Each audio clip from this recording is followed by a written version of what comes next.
Во февруари и март годинава 64.609 работници не добиле плата, односно нешто помалку од 19.000 компании, чекајќи ги мерките од петиот пакет, ги оставиле вработените без платата 2 месеци.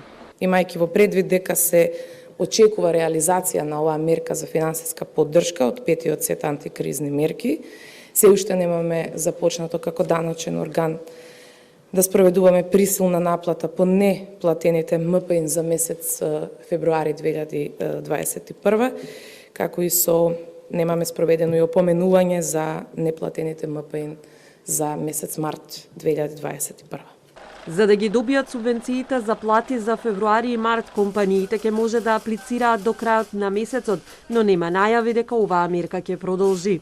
Во овој момент јас не можам да ви кажам дека повторно ќе имаме мерка за плати. Ќе следиме според потребите и така ќе реагираме.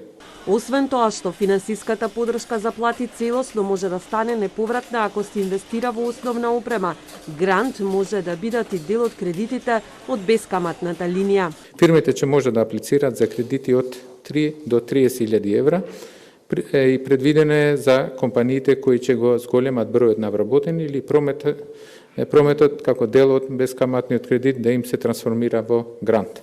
За неколку месеци ќе биде готов и ребалансот на буџетот, а во меѓувреме се работи на даночна реформа, зашто детали не се соопштуваат во која насока ќе бидат изменети.